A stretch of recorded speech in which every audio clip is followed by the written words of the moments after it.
Pompéi est une ancienne cité romaine. Les vestiges de ce monde disparu attirent 2,5 millions de visiteurs par an. En l'an 79, le Vésuve entre en éruption. Le volcan ensevelit la ville sous 5 mètres de cendres. Près de 10% de la population disparaît dans la catastrophe. Les victimes sont figées dans la position où la mort les a surprises. Elles sont littéralement pétrifiées. Le temps semble s'être brutalement arrêté. Des scientifiques vont redonner un visage à 2 victimes.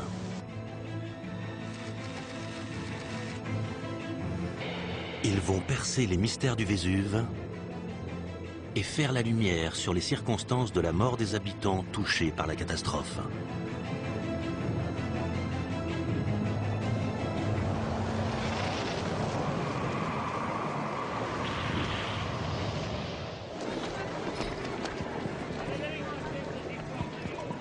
La ville de Pompéi se trouve en Campanie. Cette région fertile et ouverte sur la Méditerranée était considérée par les Romains comme la terre des dieux. En 79, Pompéi compte 20 000 habitants.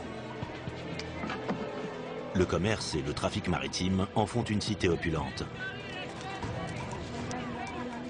La ville a été bâtie au pied du Vésuve. Le volcan se trouve dans le sud-ouest de l'Italie, à la jonction de 2 plaques tectoniques. En 79, il est éteint depuis près de 3 siècles.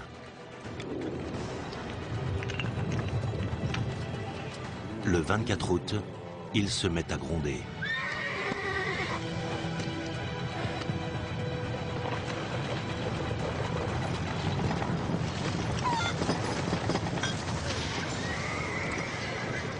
D'abord, la terre tremble. Puis, c'est l'éruption. Le volcan crache de la terre et des roches. L'explosion est 1000 fois plus puissante que celle de la bombe qui a anéanti Hiroshima.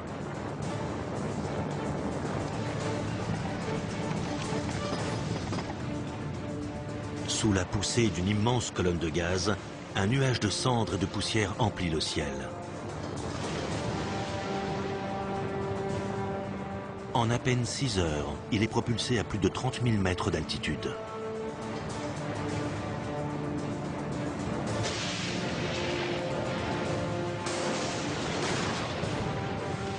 Il s'étend à des kilomètres à la ronde. Il est si dense qu'il éclipse le soleil. Pompéi est plongé dans l'obscurité.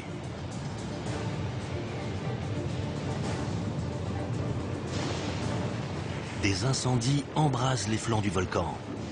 Des éclairs déchirent le ciel. C'est une des plus grandes catastrophes naturelles de l'Antiquité.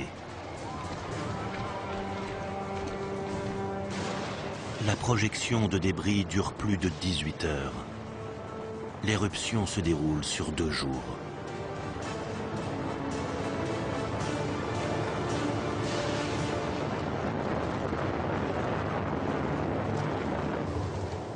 Pompéi et les habitants qui n'ont pu fuir à temps disparaissent sous un épais manteau de cendres. La ville tombe ensuite dans l'oubli. 16 siècles plus tard, la cité engloutie est redécouverte.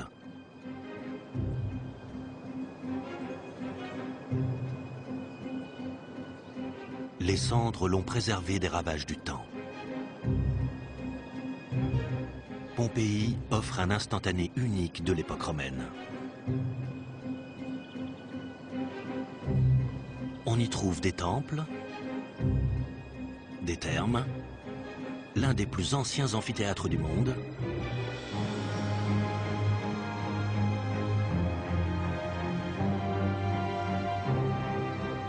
peintures murales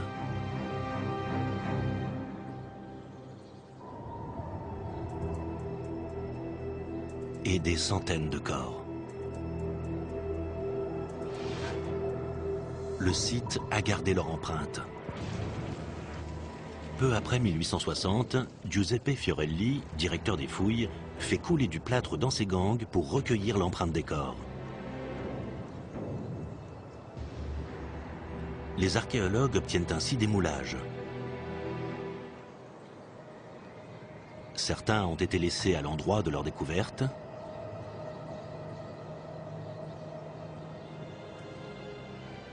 D'autres sont gardés sous verre.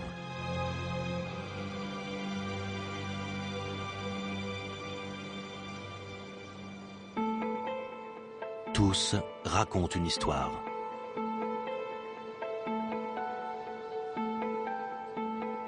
Ce sont de précieux témoignages. Cet homme est bien plus grand qu'un Romain. C'était sûrement un gladiateur originaire d'Afrique.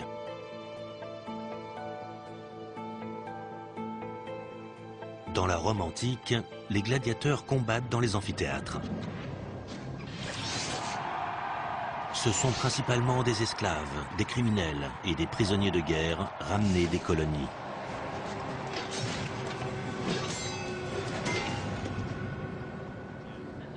En 79, l'Empire romain est proche de son apogée. C'est la grande puissance méditerranéenne de l'époque.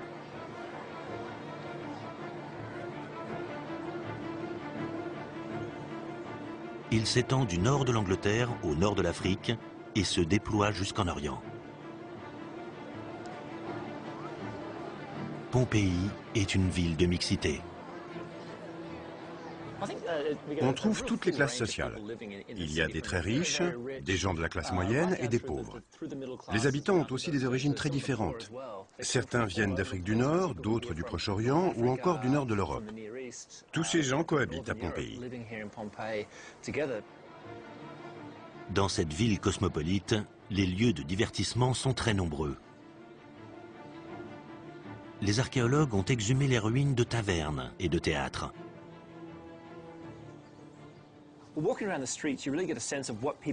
Il suffit de se promener dans les rues pour avoir un aperçu des activités qui étaient proposées aux habitants. D'ailleurs, les rues étaient elles-mêmes très animées. Les Romains, comme les Italiens d'aujourd'hui, passaient une grande partie de leur temps dehors. La vie sociale était très importante.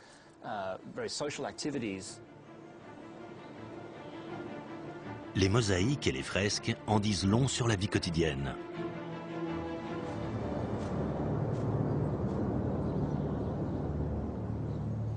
Ce bâtiment aux portes de la ville était sûrement une écurie. Certains scientifiques pensent que l'homme et le jeune garçon retrouvés ici sont un père et son fils. Ils louaient peut-être leurs chevaux pour vivre. La plupart des enfants de l'époque travaillent pour leur famille. Seuls les riches reçoivent une éducation scolaire poussée. Néanmoins, le taux d'alphabétisation est élevé, comme le suggèrent les nombreux graffitis sur les murs de Pompéi.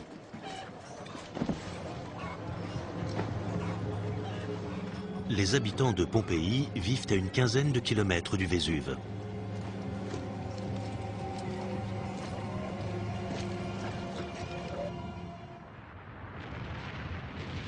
Lors d'une éruption, un volcan rejette de la lave.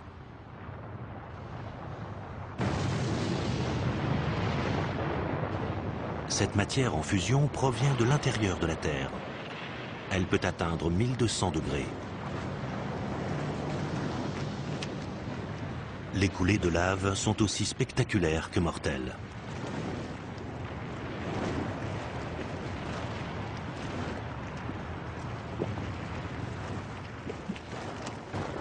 Mais ce n'est pas la lave qui a tué les habitants.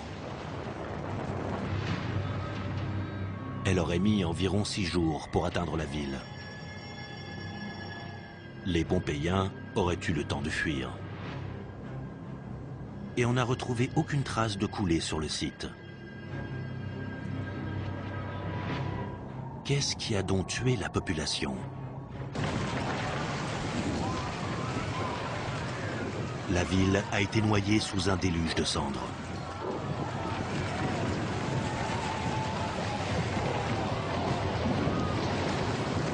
Les habitants sont peut-être morts étouffés.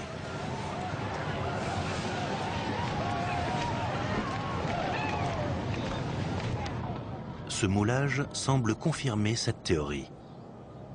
L'homme a l'air de se protéger le nez et la bouche. Il est mort auprès de son mulet.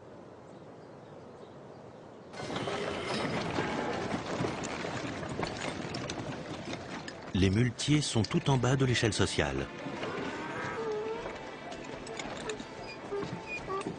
Ils transportent les marchandises à travers la ville.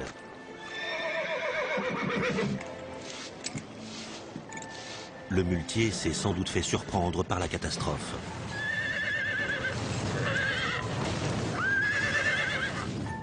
Son moulage est conservé dans l'ancien grenier de la place centrale.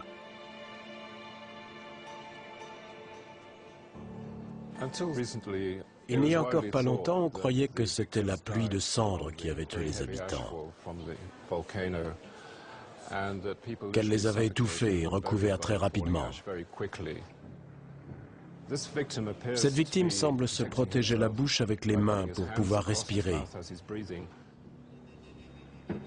Mais la posture du muletier a été mal interprétée. La mort par asphyxie est rapide. Les victimes tombent au sol et sont incapables de contrôler leurs mouvements. Il faut trouver une autre explication au décès de cet homme. On a l'impression qu'il est mort étouffé, mais c'est faux.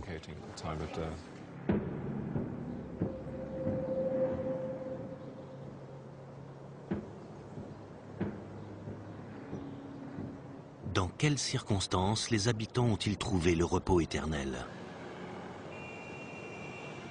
Herculanum est une cité voisine de Pompéi.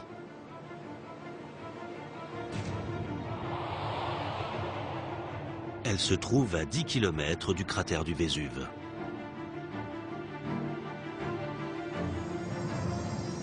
En 79, cette petite ville de 5000 habitants ne connaît pas l'agitation politique et commerciale de Pompéi. C'est un lieu de villégiature très apprécié des riches romains. Attirées par la splendeur du panorama, de grandes familles patriciennes y ont élu domicile. Elles ont des armées d'esclaves à leur service.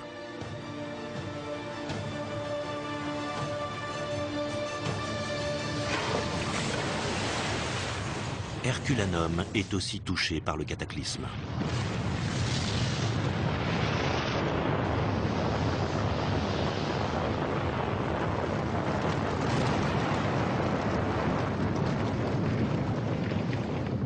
Le séisme et l'éruption sont ressentis encore plus violemment qu'à Pompéi.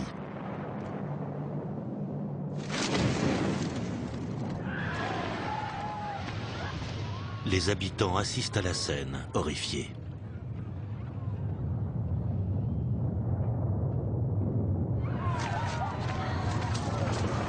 Puis se mettent à courir.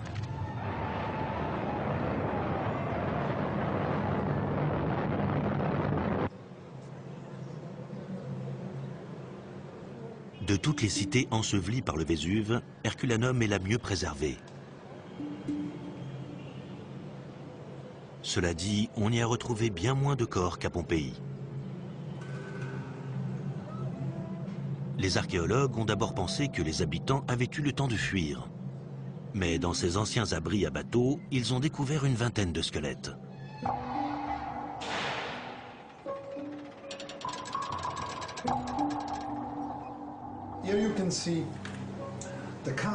De la position des squelettes qu'on voit ici, on peut déduire que les victimes sont mortes sur le coup.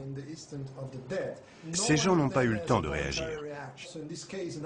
Ça, c'est un crâne d'adulte. Ces fractures sont typiques des corps calcinés.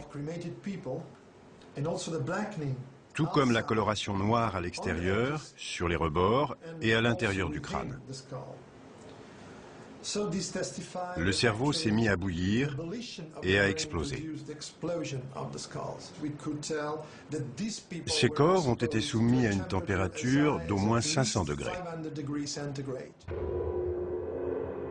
Pourtant, à Herculanum, il n'y a pas de traces de coulée de lave.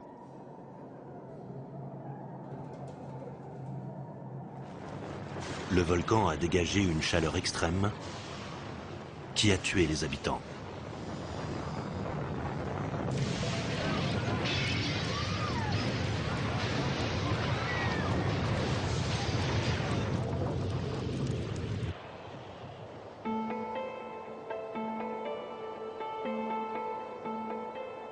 Le Vésuve domine la région de Naples. Mais il ne l'a pas entièrement englouti.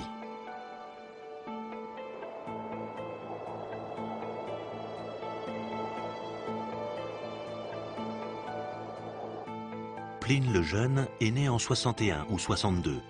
Il deviendra un grand écrivain.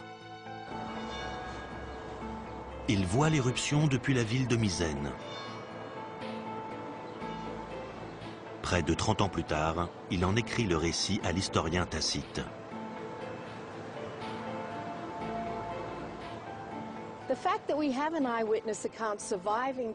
Les écrits de ce témoin ont traversé les millénaires. C'est fabuleux. Ça l'est d'autant plus que le témoignage qui nous est parvenu a été rédigé par un écrivain qui était non seulement talentueux, mais aussi doué d'un sens aigu de l'observation. Et c'est le plus grand historien romain, Tacite, qui lui a demandé ce récit. Cette conjonction d'événements est extraordinaire. Grâce à ce récit détaillé, on a reconstitué l'éruption heure par heure. Le témoignage de Pline est digne de foi.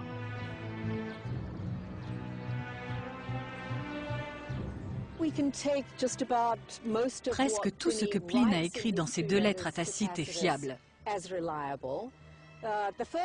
D'abord, il n'avait que 17 ou 18 ans à l'époque des faits. Quand on assiste à une scène pareille à cet âge-là, elle reste gravée à vie dans la mémoire. Et puis, Tacite lui a expressément demandé un récit fidèle de l'événement. L'éruption s'est déroulée en 2 phases.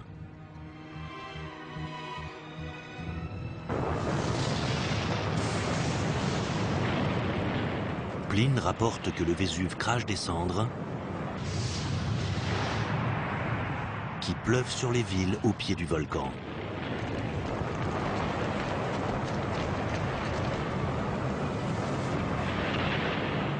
Puis, écrit-il, une nuée s'affaisse sous son propre poids et se répand en surface, tantôt blanche, tantôt noirâtre.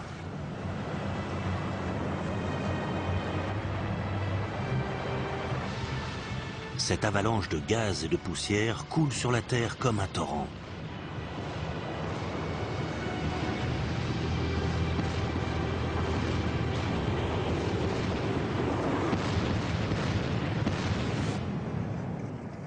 On a longtemps ignoré cette partie du récit de Pline.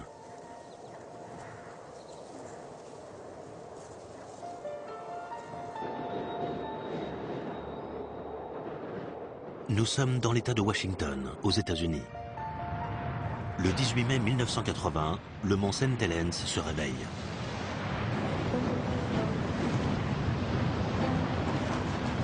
L'éruption intense dure 9 heures. Une colonne de cendres et de débris se forme. Elle atteint près de 30 000 mètres de haut en moins d'un quart d'heure. Plus de 500 millions de tonnes de cendres sont déversées sur près de 60 000 km².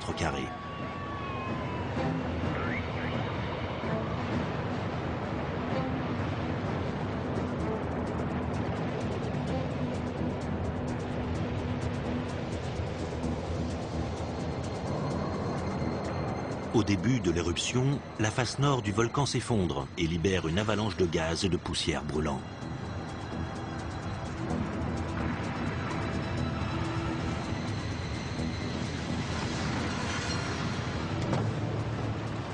C'est une nuée ardente.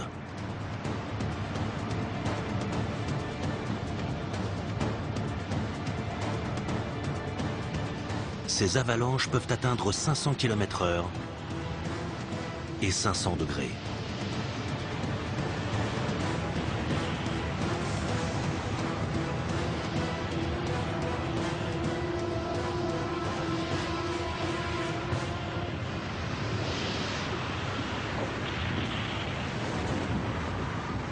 C'est le phénomène que Pline a décrit 2000 ans plus tôt.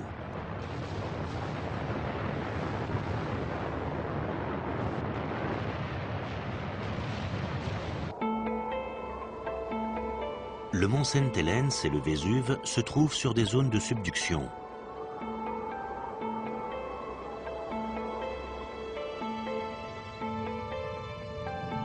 Sous le Vésuve, la plaque tectonique africaine glisse sous la plaque eurasienne. Comme tous les volcans, le Vésuve possède une chambre magmatique. Le magma est un mélange de roches liquéfiées et de gaz dissous qui remonte vers la surface. La poussée de la plaque africaine ajoute des bulles de gaz dans le magma. Il en résulte une explosion d'une rare violence.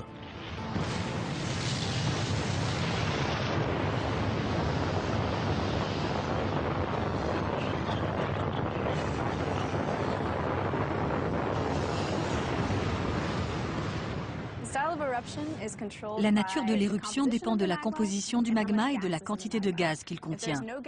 S'il n'y a pas de gaz, il n'y aura pas d'explosion, mais une effusion de lave, formant un dôme ou des coulées sur les flancs. S'il y a du gaz dans le magma, on aura une éruption explosive. Plus on approche de la surface, plus la pression est basse. Donc le gaz se dilate. Quand il arrive à la surface, la pression est si forte que la roche vole en éclats. Le gaz fragmente le magma et cela donne des débris pyroclastiques.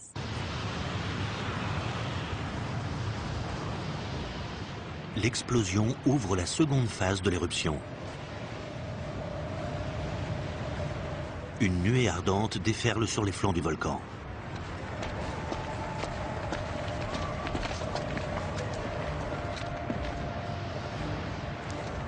Douze heures après le début de l'éruption, la pluie de cendres et de pierres ponces continue de s'abattre sur Herculanum. Les habitants, réfugiés dans les abris à bateaux, pensent alors qu'ils ont échappé au pire.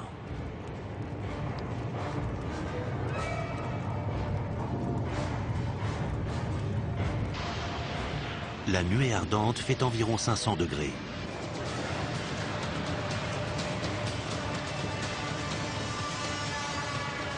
Elle atteint la ville en quelques minutes.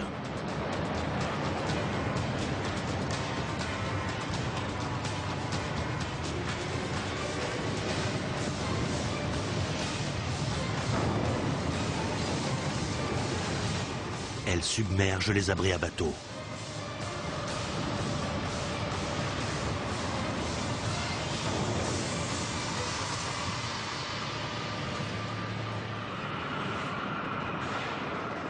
Les habitants ont été tués sur le coup. Richard Neve va reconstituer le visage d'une de ses victimes. Ce sera une première.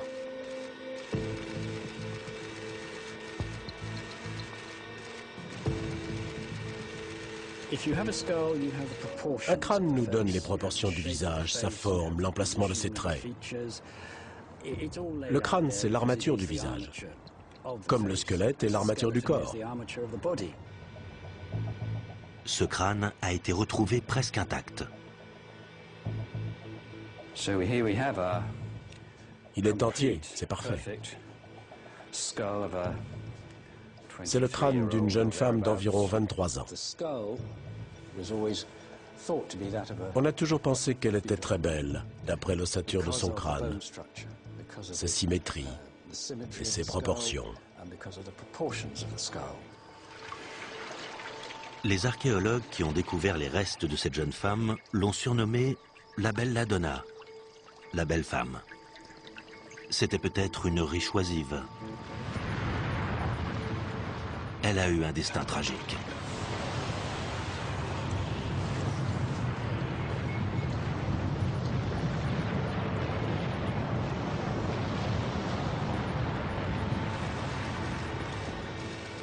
Richard a besoin d'une reproduction du crâne.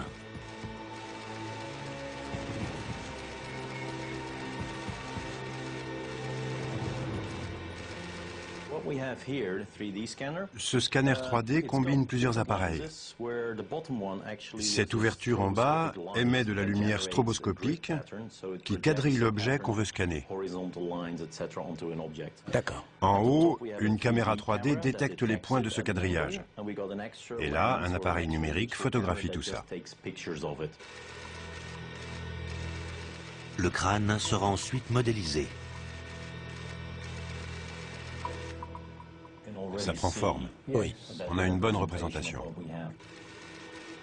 À partir d'un crâne, Richard peut recréer un visage.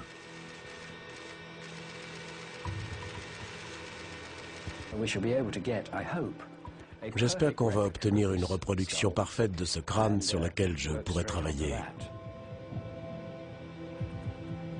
Richard a hâte de découvrir le visage de la belladonna.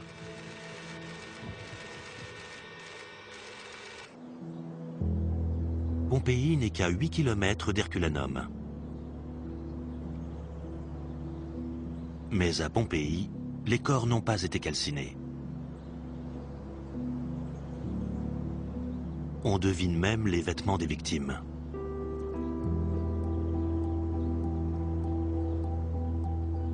Les deux villes ont pourtant subi la fureur du même volcan.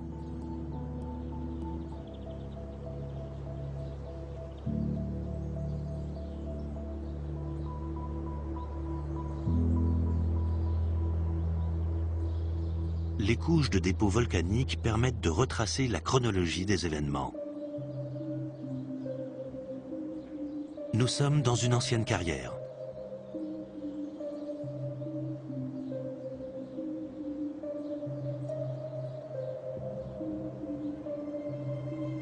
Le sous-sol contient des sédimentations aériennes.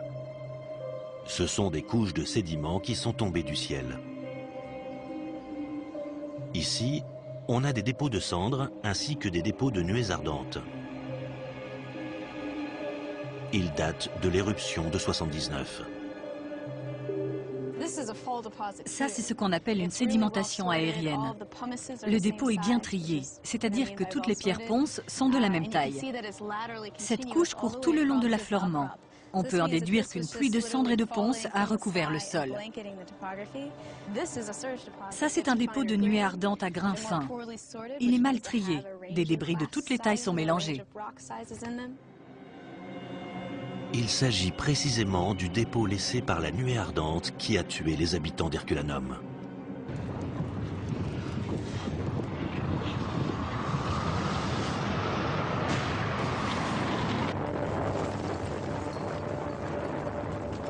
En tout, le Vésuve a émis 6 nuées ardentes, comme le montre l'affleurement.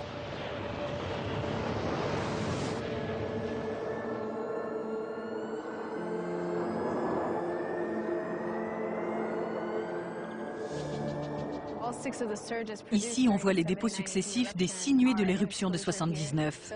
Là, on a le premier, là, le deuxième. Ces nuées ardentes n'ont pas atteint Pompéi. Les 3 premières épargnent la cité. La pluie de cendres se fait plus fine. Les survivants croient le danger passé. Certains reviennent même en ville chercher leurs objets de valeur.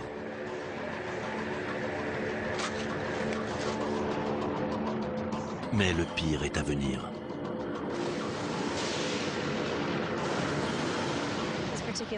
On remarque que les dépôts des nuées ardentes sont de plus en plus épais. On sait que les plus épais vont bien plus loin qu'ici. Cela signifie qu'au fil de l'éruption, les nuées sont devenues de plus en plus dangereuses et qu'elles sont allées de plus en plus loin. Ce dépôt de 30 cm d'épaisseur correspond à la nuée qui a tué les habitants de Pompéi. Plus de 18 heures après le début de l'éruption, une quatrième nuée ardente s'échappe du volcan.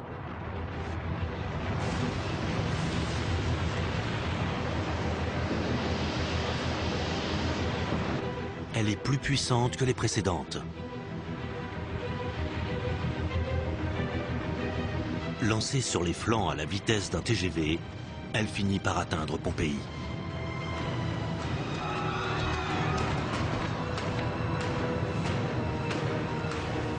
Elle s'engouffre dans les ruelles.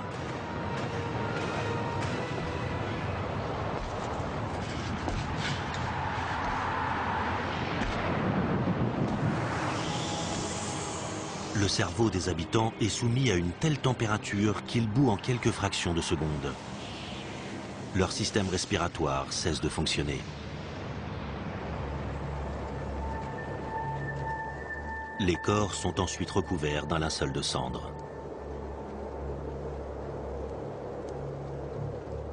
Pompéi n'a pas été soumise à la même température qu'Herculanum. Cette dernière est plus près du Vésuve que Pompéi.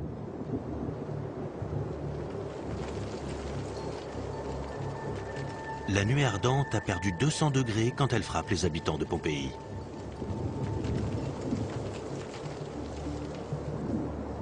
Ils ne sont donc pas réduits en cendres comme ceux d'Herculanum, mais foudroyés par une mort subite.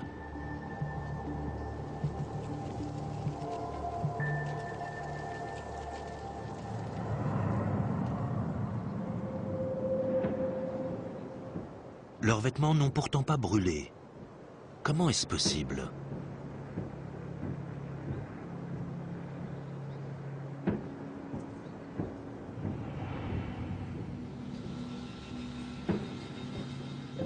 Nous sommes au laboratoire de l'Université d'Édimbourg, en Écosse.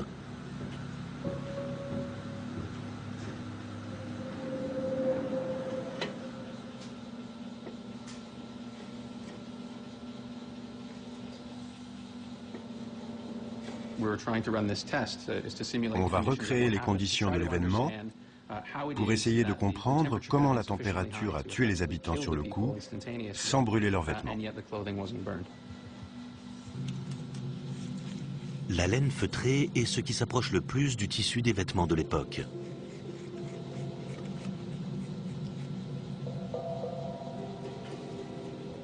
Et le porc, ce qu'il y a de plus similaire à la chair humaine.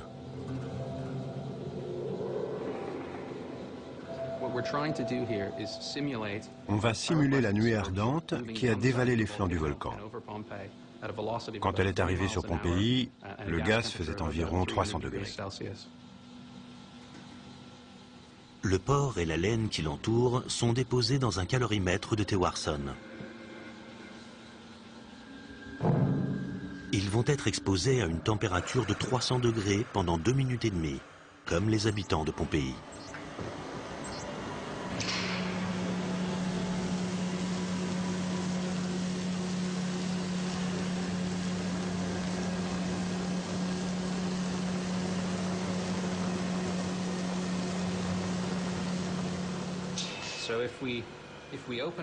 On ouvre l'échantillon et on voit que la laine a noirci sur les bords. Mais c'est surtout son centre qui nous intéresse. Je peux appuyer dessus très fort et tirer dans tous les sens. Elle est légèrement jaunie mais en bon état.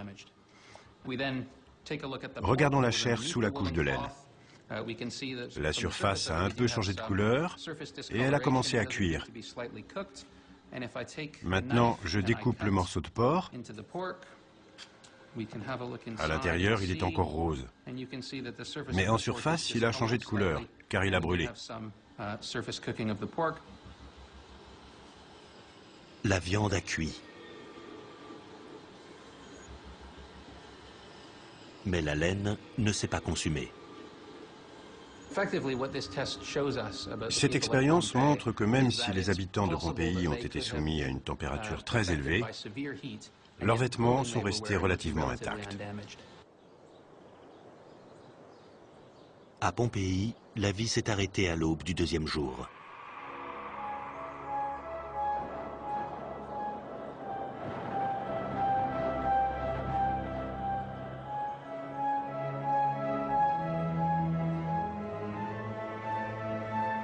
Le Macellum était le marché couvert. Il formait le cœur animé de la ville.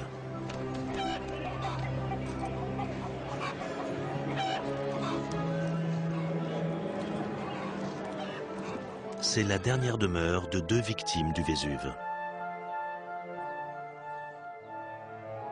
On a longtemps cru que cet homme tentait de se protéger de ceux qui l'avaient tué.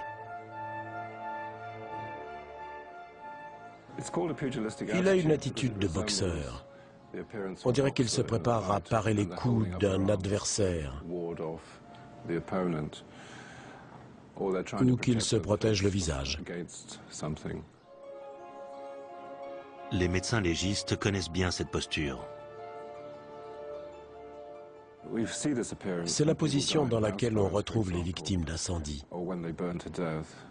Le corps prend cette position quand il est soumis à une température extrêmement élevée au moment de la mort. La peau a été brûlée, les tissus sous-cutanés ont aussi été atteints. Sous l'effet d'une très haute température, les muscles se contractent et les membres se recroquevillent. Les spasmes des victimes ont été provoqués par l'extrême chaleur de la nuée ardente.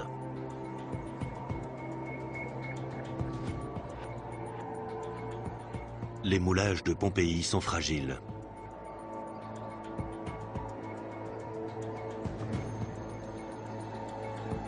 Ils ne sont malheureusement pas éternels.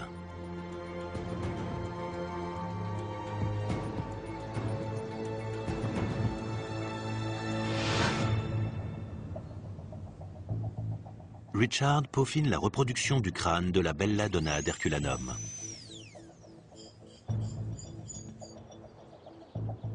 Il va aussi reconstituer le visage d'un habitant de Pompéi.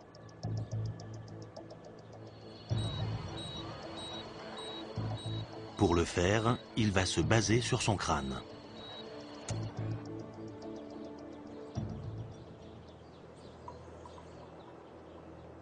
Son modèle se trouve dans l'ancien grenier de Pompéi.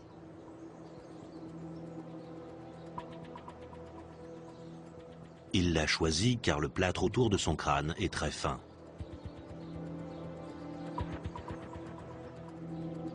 C'est l'un des premiers moulages réalisés.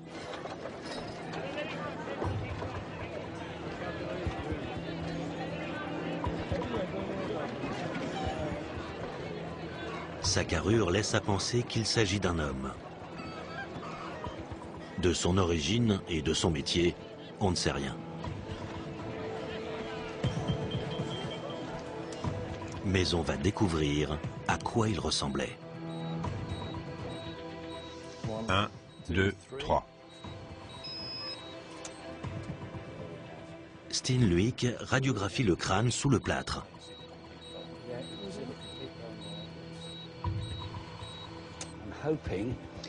J'espère que Steen va faire des miracles pour qu'on puisse voir l'angle de la mâchoire.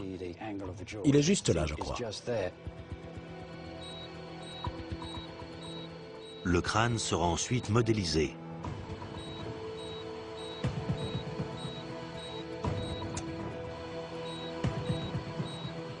Les premières radios sont floues. Mais elles finissent par révéler un crâne presque intact.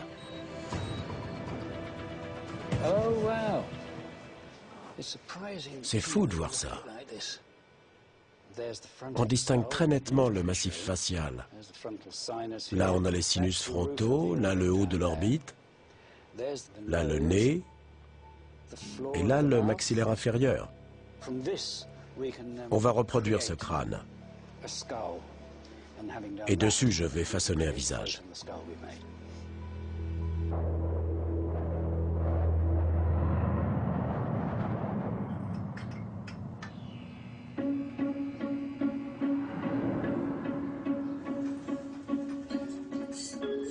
Richard travaille dans son atelier en Angleterre.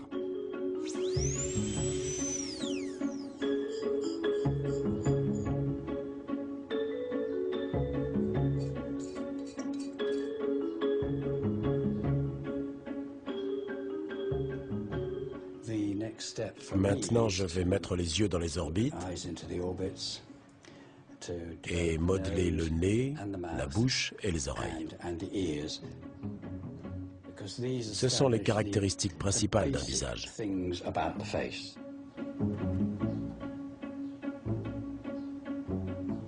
Il reproduit ensuite les muscles et les tissus mous.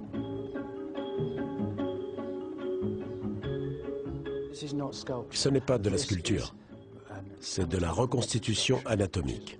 Ça n'a rien à voir.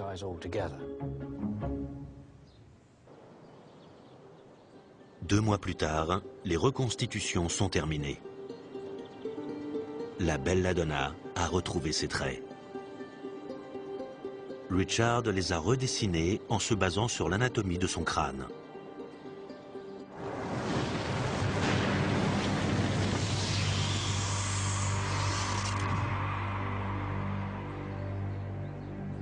Elle est morte tapie dans un abri à bateau.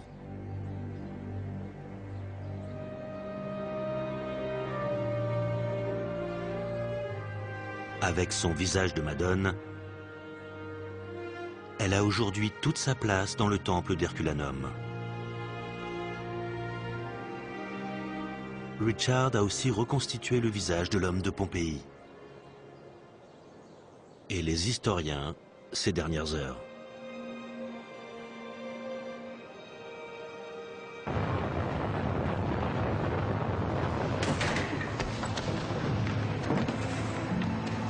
Selon toute évidence, il survit à la première phase de l'éruption et rassemble ses objets de valeur.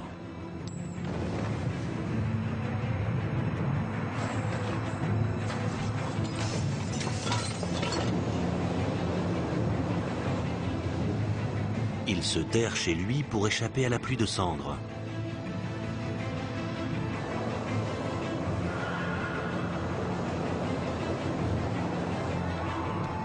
Au petit matin, il profite d'une accalmie pour s'enfuir.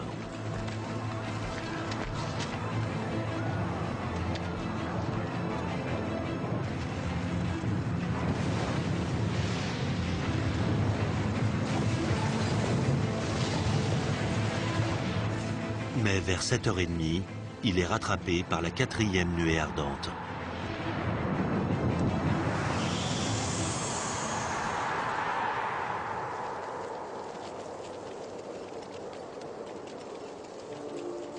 On peut aujourd'hui mettre un visage sur ce corps.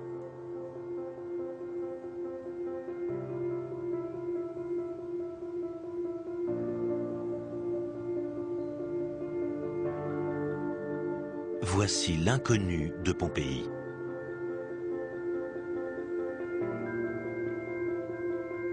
Il renaît des cendres du passé.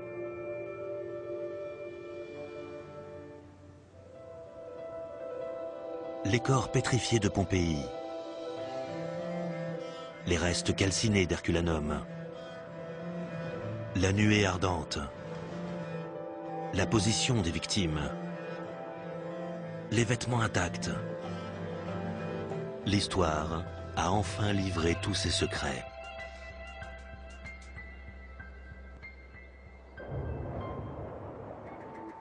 Mais elle pourrait se répéter.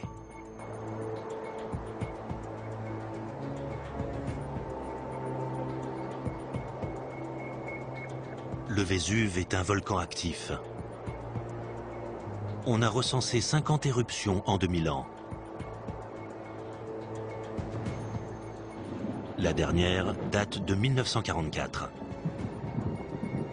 50 cm de cendres sont tombés sur Pompéi et les villes alentours. Ce n'était pas une éruption très puissante. Depuis, le volcan est en sommeil.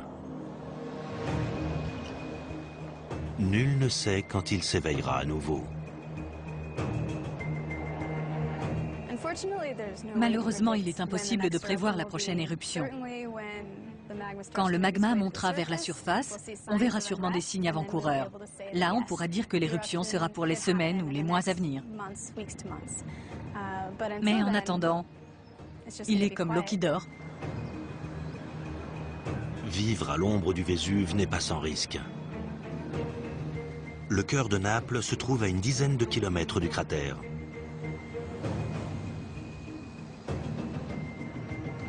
L'agglomération napolitaine compte 4,5 millions d'habitants.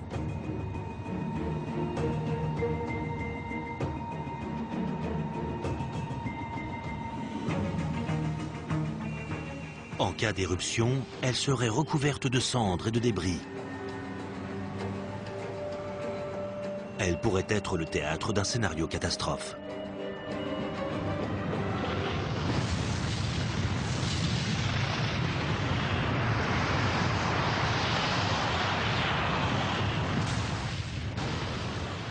Une nuée ardente aussi destructrice que celle de 79 pourrait la submerger. Le réveil du Vésuve menace directement plus de 500 000 personnes, près de 2000 ans après les derniers jours de Pompéi. L'épaisseur correspond à la nuée qui a tué les habitants de Pompéi.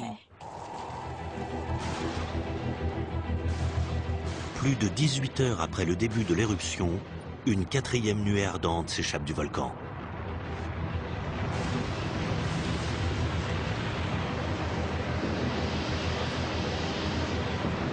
Elle est plus puissante que les précédentes. Lancée sur les flancs à la vitesse d'un TGV, elle finit par atteindre Pompéi.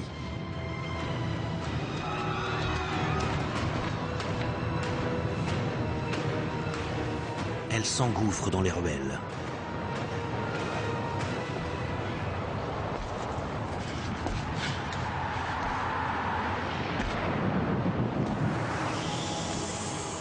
Le cerveau des habitants est soumis à une telle température qu'il bout en quelques fractions de seconde. Leur système respiratoire cesse de fonctionner. Les corps sont ensuite recouverts d'un linceul de cendres. Pompéi n'a pas été soumise à la même température qu'Herculanum. Cette dernière est plus près du Vésuve que Pompéi.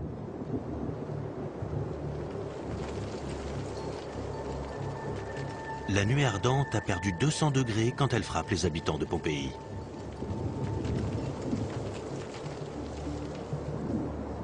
Ils ne sont donc pas réduits en cendres comme ceux d'Herculanum, mais foudroyés par une mort subite.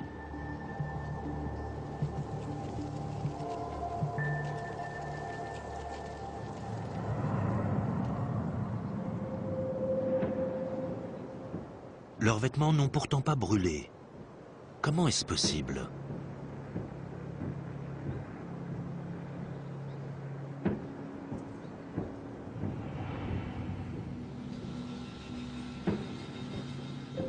Nous sommes au laboratoire de l'Université d'Édimbourg, en Écosse.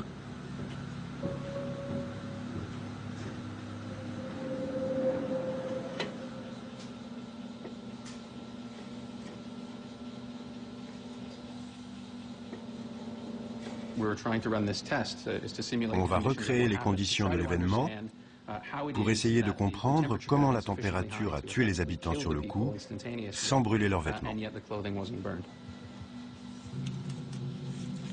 La laine feutrée est ce qui s'approche le plus du tissu des vêtements de l'époque.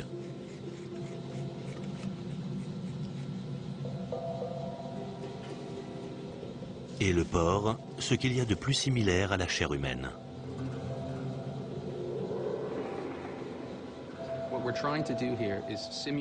On va simuler la nuée ardente qui a dévalé les flancs du volcan. Quand elle est arrivée sur Pompéi, le gaz faisait environ 300 degrés. Le porc et la laine qui l'entourent sont déposés dans un calorimètre de Tewarson. Ils vont être exposés à une température de 300 degrés pendant 2 minutes et demie, comme les habitants de Pompéi.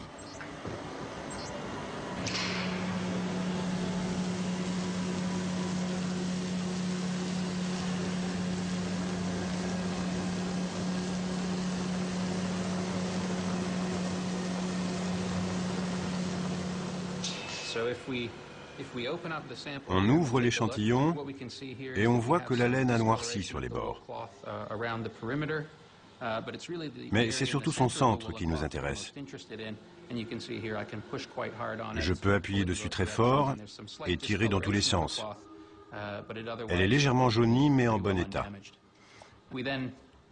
Regardons la chair sous la couche de laine. La surface a un peu changé de couleur et elle a commencé à cuire. Maintenant, je découpe le morceau de porc. À l'intérieur, il est encore rose. Mais en surface, il a changé de couleur, car il a brûlé. La viande a cuit. Mais la laine ne s'est pas consumée. Cette expérience montre que même si les habitants de Pompéi ont été soumis à une température très élevée, leurs vêtements sont restés relativement intacts. À Pompéi, la vie s'est arrêtée à l'aube du deuxième jour.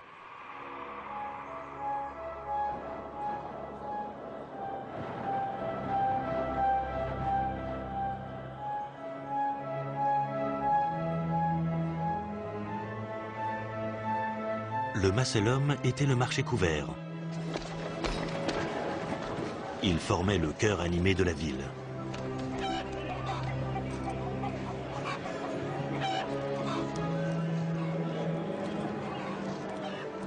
C'est la dernière demeure de 2 victimes du Vésuve.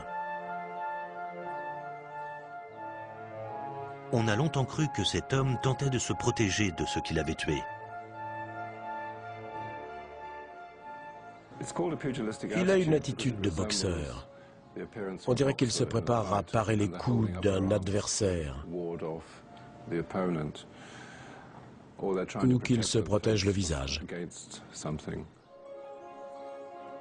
Les médecins légistes connaissent bien cette posture.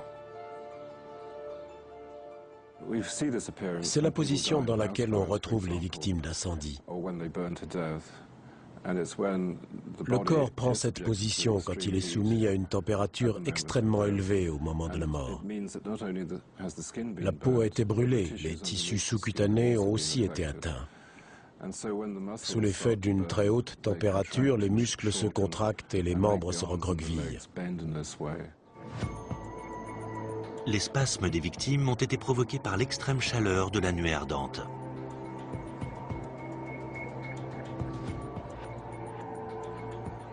Les moulages de Pompéi sont fragiles.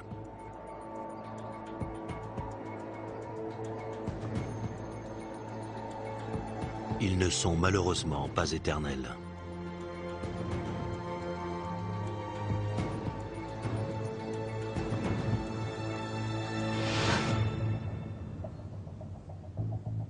Richard peaufine la reproduction du crâne de la Bella Donna d'Herculanum.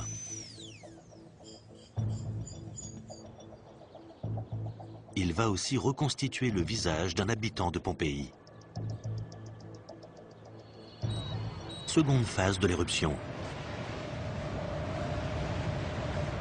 Une nuée ardente déferle sur les flancs du volcan.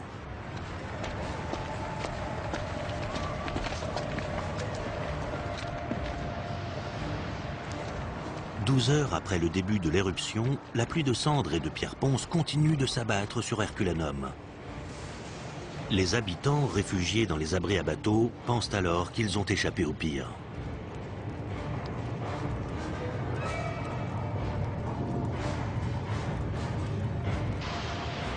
La nuée ardente fait environ 500 degrés.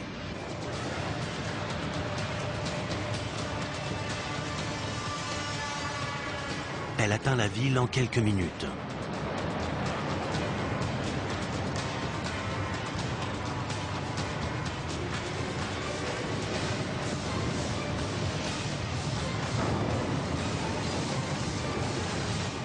Elle submerge les abris à bateaux.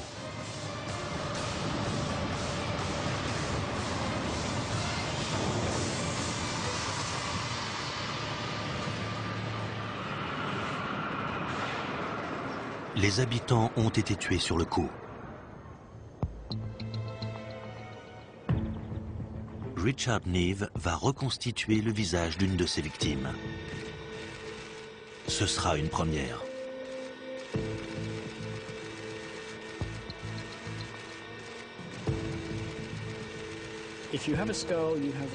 Un crâne nous donne les proportions du visage, sa forme, l'emplacement de ses traits. Le crâne, c'est l'armature du visage, comme le squelette est l'armature du corps. Ce crâne a été retrouvé presque intact. Il est entier, c'est parfait. C'est le crâne d'une jeune femme d'environ 23 ans. On a toujours pensé qu'elle était très belle, d'après l'ossature de son crâne, sa symétrie et ses proportions. Les archéologues qui ont découvert les restes de cette jeune femme l'ont surnommée la Belladonna, la belle femme. C'était peut-être une riche oisive. Elle a eu un destin tragique.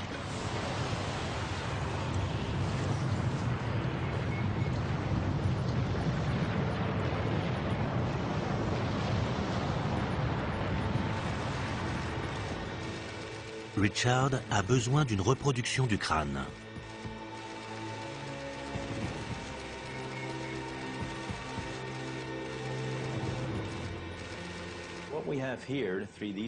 Ce scanner 3D combine plusieurs appareils. Cette ouverture en bas émet de la lumière stroboscopique qui quadrille l'objet qu'on veut scanner. D'accord. En haut, une caméra 3D détecte les points de ce quadrillage. Et là, un appareil numérique photographie tout ça. Le crâne sera ensuite modélisé.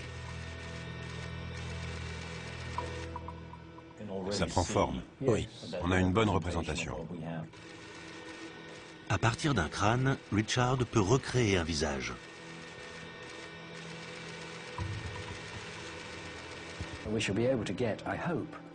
J'espère qu'on va obtenir une reproduction parfaite de ce crâne sur lequel je pourrai travailler.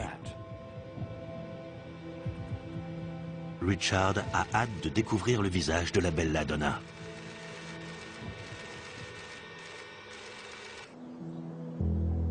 Pompéi n'est qu'à 8 km d'Herculanum. Mais à Pompéi, les corps n'ont pas été calcinés. On devine même les vêtements des victimes.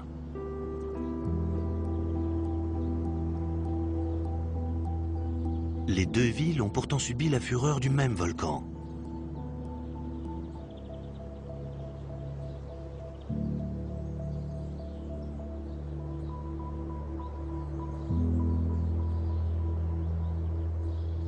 Les couches de dépôts volcaniques permettent de retracer la chronologie des événements.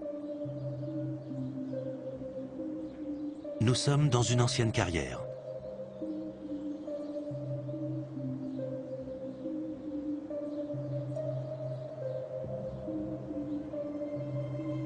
Le sous-sol contient des sédimentations aériennes. Ce sont des couches de sédiments qui sont tombées du ciel. Ici, on a des dépôts de cendres ainsi que des dépôts de nuées ardentes. Ils datent de l'éruption de 79. Ça, c'est ce qu'on appelle une sédimentation aérienne. Le dépôt est bien trié, c'est-à-dire que toutes les pierres ponces sont de la même taille. Cette couche court tout le long de l'affleurement. On peut en déduire qu'une pluie de cendres et de ponces a recouvert le sol. Ça, c'est un dépôt de nuées ardentes à grains fins. Il est mal trié. Des débris de toutes les tailles sont mélangés. Il s'agit précisément du dépôt laissé par la nuée ardente qui a tué les habitants d'Herculanum.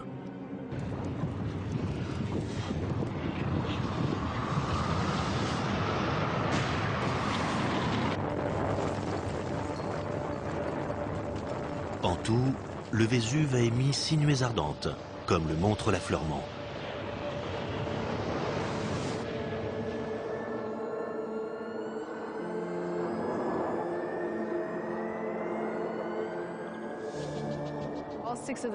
Ici, on voit les dépôts successifs des 6 nuées de l'éruption de 79. Là, on a le premier, là, le deuxième. Ces nuées ardentes n'ont pas atteint Pompéi. Les 3 premières épargnent la cité. La pluie de cendres se fait plus fine. Les survivants croient le danger passé. Certains reviennent même en ville chercher leurs objets de valeur.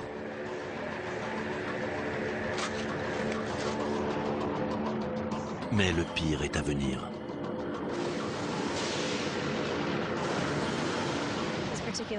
On remarque que les dépôts des nuées ardentes sont de plus en plus épais. On sait que les plus épais vont bien plus loin qu'ici. Cela signifie qu'au fil de l'éruption, les nuées sont devenues de plus en plus dangereuses et qu'elles sont allées de plus en plus loin. Ce dépôt de 30 cm d'épaisseur mis à bouillir et a explosé. Ces corps ont été soumis à une température d'au moins 500 degrés. Pourtant, à Herculanum, il n'y a pas de traces de coulée de lave.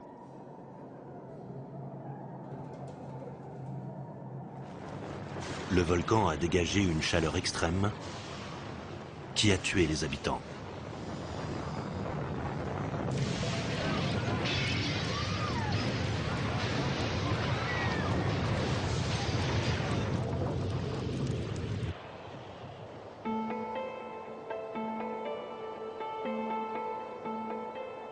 Le Vésuve domine la région de Naples.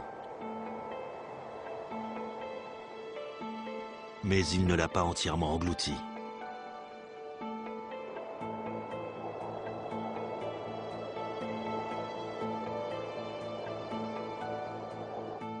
Pline le Jeune est né en 61 ou 62. Il deviendra un grand écrivain. Il voit l'éruption depuis la ville de Misène. Près de 30 ans plus tard, il en écrit le récit à l'historien Tacite.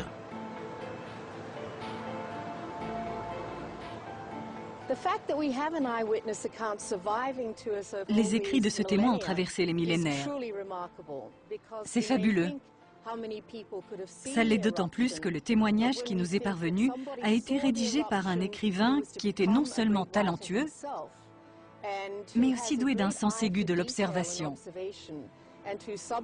Et c'est le plus grand historien romain, Tacite, qui lui a demandé ce récit. Cette conjonction d'événements est extraordinaire. Grâce à ce récit détaillé, on a reconstitué l'éruption heure par heure. Le témoignage de Pline est digne de foi.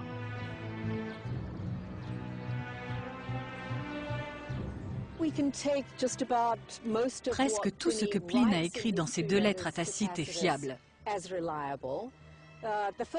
D'abord, il n'avait que 17 ou 18 ans à l'époque des faits. Quand on assiste à une scène pareille à cet âge-là, elle reste gravée à vie dans la mémoire. Et puis, Tacite lui a expressément demandé un récit fidèle de l'événement.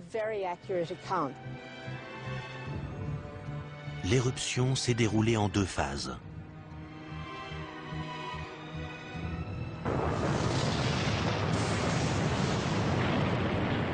Pline rapporte que le Vésuve crache des cendres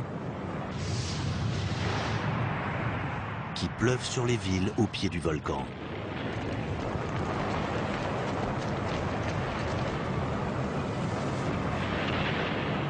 Puis, écrit-il, une nuée s'affaisse sous son propre poids et se répand en surface, tantôt blanche, tantôt noirâtre.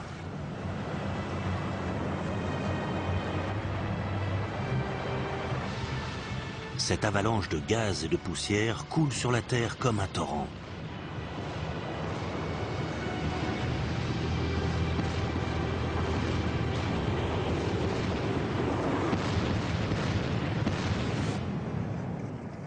On a longtemps ignoré cette partie du récit de Pline.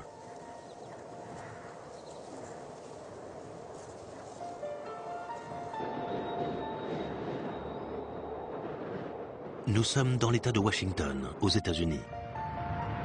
Le 18 mai 1980, le mont St. Helens se réveille.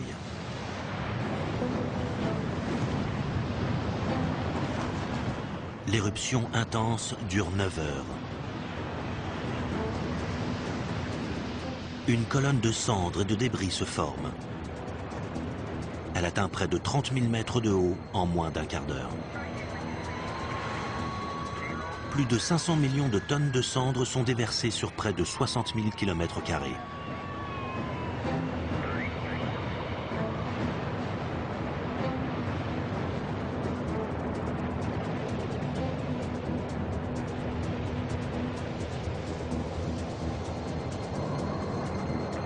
Au début de l'éruption, la face nord du volcan s'effondre et libère une avalanche de gaz et de poussière brûlant.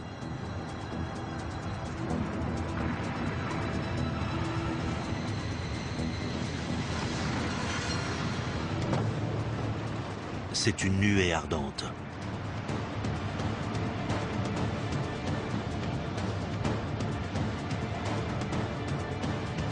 Ces avalanches peuvent atteindre 500 km/h et 500 degrés.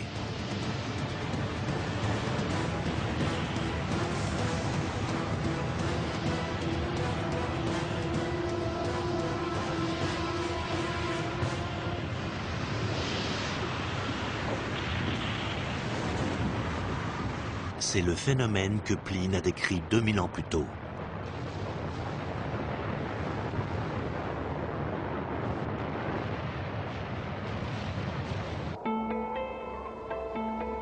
Le mont Sainte-Hélène et le Vésuve se trouvent sur des zones de subduction.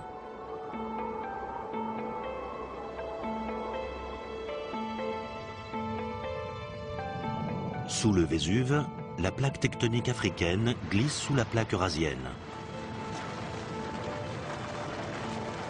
Comme tous les volcans, le Vésuve possède une chambre magmatique.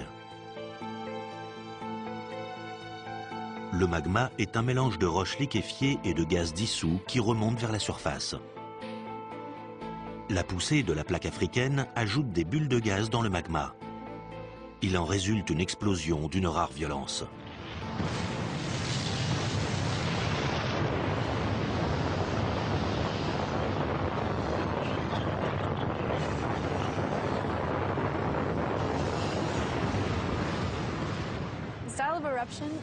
La nature de l'éruption dépend de la composition du magma et de la quantité de gaz qu'il contient.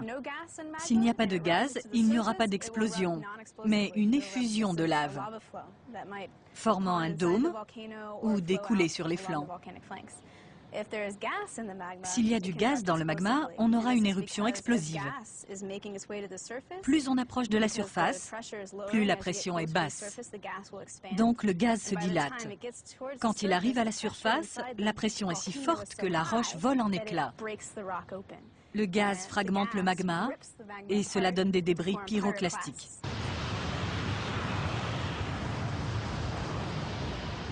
L'explosion ouvre la... Dans cette ville cosmopolite, les lieux de divertissement sont très nombreux. Les archéologues ont exhumé les ruines de tavernes et de théâtres.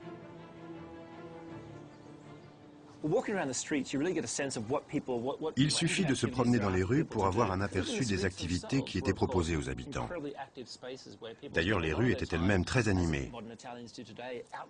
Les Romains, comme les Italiens d'aujourd'hui, passaient une grande partie de leur temps dehors. La vie sociale était très importante.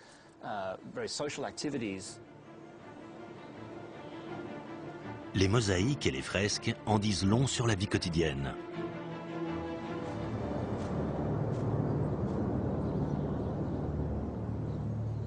Ce bâtiment, aux portes de la ville, était sûrement une écurie. Certains scientifiques pensent que l'homme et le jeune garçon retrouvés ici sont un père et son fils. Ils louaient peut-être leurs chevaux pour vivre. La plupart des enfants de l'époque travaillent pour leur famille. Seuls les riches reçoivent une éducation scolaire poussée. Néanmoins, le taux d'alphabétisation est élevé, comme le suggèrent les nombreux graffitis sur les murs de Pompéi.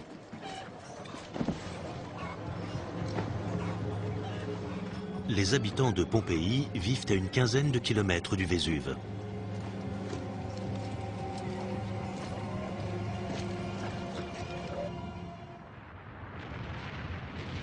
Lors d'une éruption, un volcan rejette de la lave.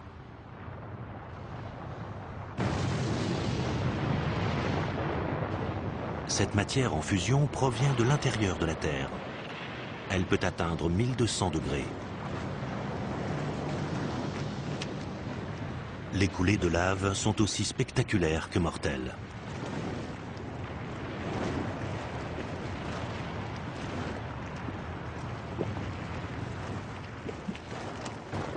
Mais ce n'est pas la lave qui a tué les habitants. Elle aurait mis environ 6 jours pour atteindre la ville. Les Pompéiens auraient eu le temps de fuir. Et on n'a retrouvé aucune trace de coulée sur le site. Qu'est-ce qui a donc tué la population? La ville a été noyée sous un déluge de cendres.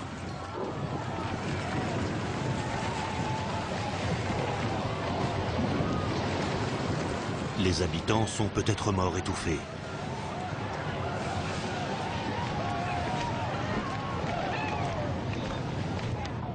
Ce moulage semble confirmer cette théorie.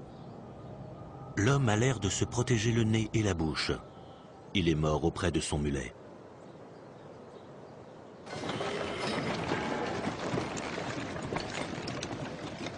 Les muletiers sont tout en bas de l'échelle sociale.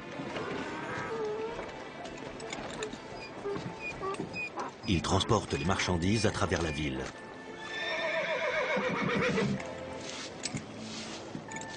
Le muletier s'est sans doute fait surprendre par la catastrophe.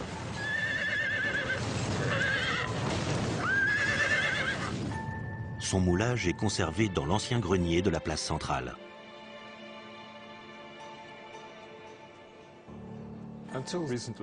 Il n'y a encore pas longtemps, on croyait que c'était la pluie de cendres qui avait tué les habitants, qu'elle les avait étouffés et recouverts très rapidement. Cette victime semble se protéger la bouche avec les mains pour pouvoir respirer. Mais la posture du muletier a été mal interprétée. La mort par asphyxie est rapide. Les victimes tombent au sol et sont incapables de contrôler leurs mouvements. Il faut trouver une autre explication au décès de cet homme. On a l'impression qu'il est mort étouffé, mais c'est faux.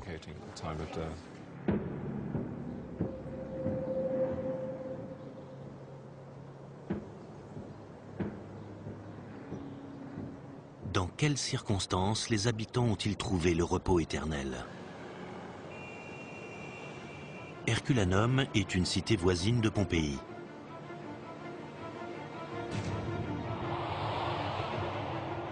Elle se trouve à 10 km du cratère du Vésuve.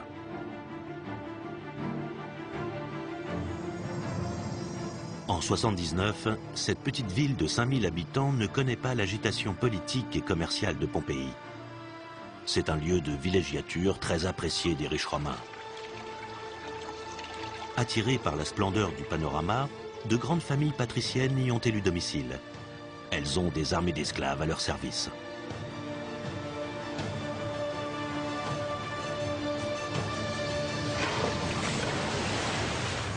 Herculanum est aussi touché par le cataclysme.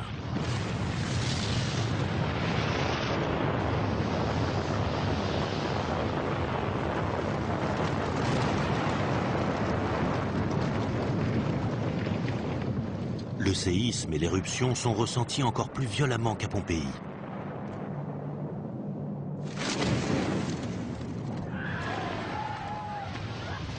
Les habitants assistent à la scène, horrifiés.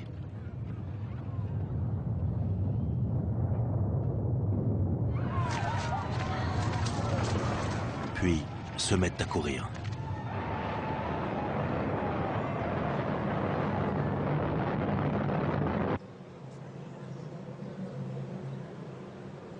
De toutes les cités ensevelies par le Vésuve, Herculanum est la mieux préservée. Cela dit, on y a retrouvé bien moins de corps qu'à Pompéi. Les archéologues ont d'abord pensé que les habitants avaient eu le temps de fuir.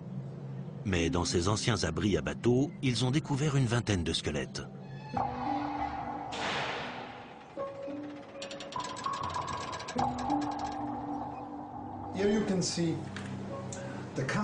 De la position des squelettes qu'on voit ici, on peut déduire que les victimes sont mortes sur le coup. Ces gens n'ont pas eu le temps de réagir. Ça, c'est un crâne d'adulte. Ces fractures sont typiques des corps calcinés.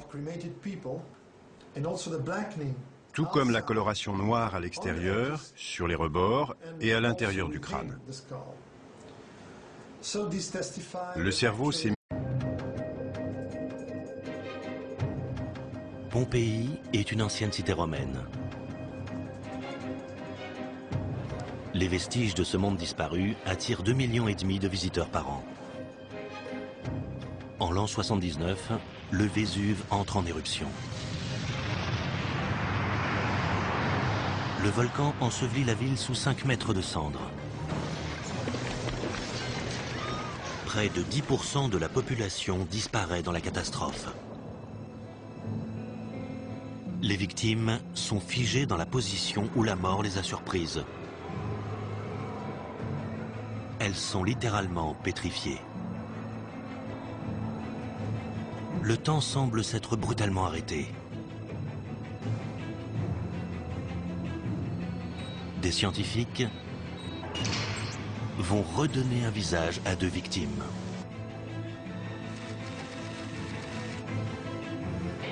Ils vont percer les mystères du Vésuve et faire la lumière sur les circonstances de la mort des habitants touchés par la catastrophe.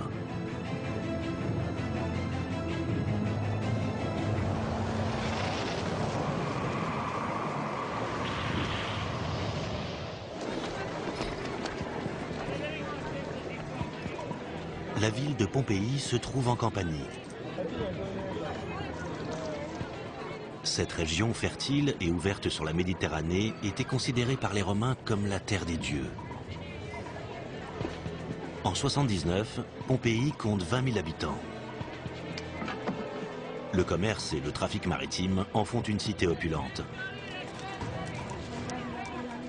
La ville a été bâtie au pied du Vésuve. Le volcan se trouve dans le sud-ouest de l'Italie, à la jonction de 2 plaques tectoniques. En 79, il est éteint depuis près de 3 siècles.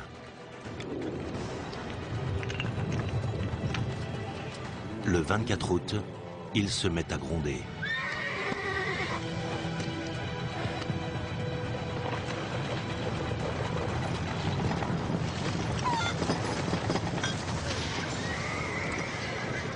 D'abord, la terre tremble. Puis, c'est l'éruption. Le volcan crache de la terre et des roches. L'explosion est 1000 fois plus puissante que celle de la bombe qui a anéanti Hiroshima.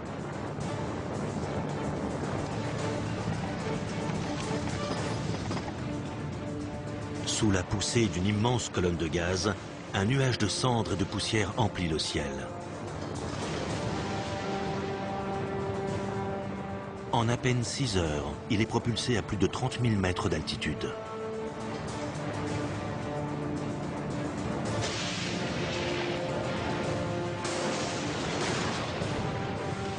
Il s'étend à des kilomètres à la ronde.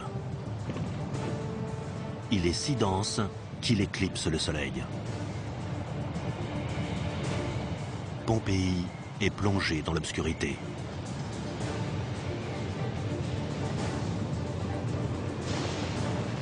Des incendies embrasent les flancs du volcan.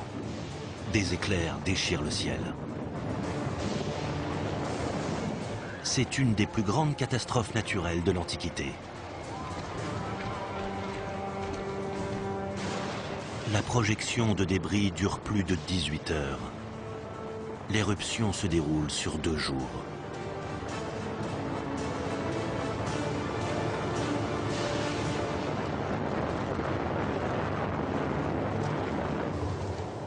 Pompéi et les habitants qui n'ont pu fuir à temps disparaissent sous un épais manteau de cendres. La ville tombe ensuite dans l'oubli. 16 siècles plus tard, la cité engloutie est redécouverte.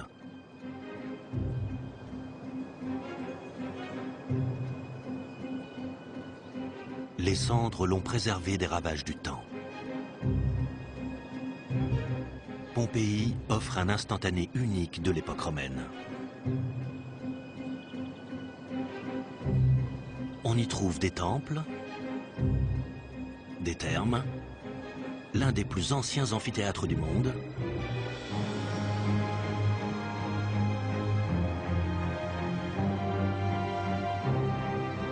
des peintures murales,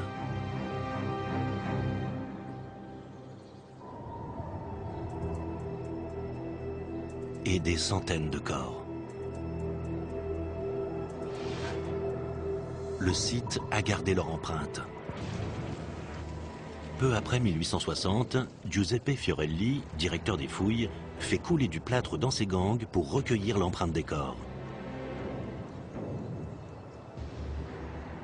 Les archéologues obtiennent ainsi des moulages.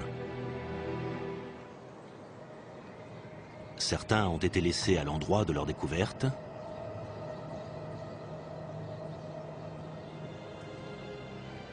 D'autres sont gardés sous verre.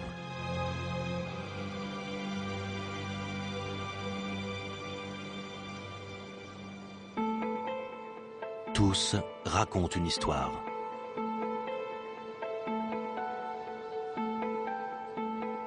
Ce sont de précieux témoignages. Cet homme est bien plus grand qu'un Romain. C'était sûrement un gladiateur originaire d'Afrique.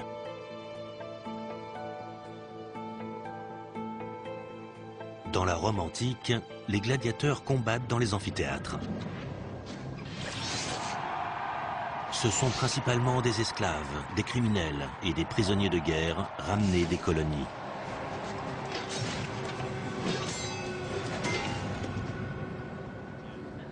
En 79, l'Empire romain est proche de son apogée.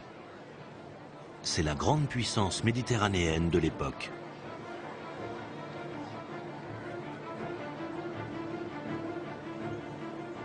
Il s'étend du nord de l'Angleterre au nord de l'Afrique et se déploie jusqu'en Orient. Pompéi est une ville de mixité. On trouve toutes les classes sociales. Il y a des très riches, des gens de la classe moyenne et des pauvres. Les habitants ont aussi des origines très différentes. Certains viennent d'Afrique du Nord, d'autres du Proche-Orient ou encore du nord de l'Europe. Tous ces gens cohabitent à Pompéi.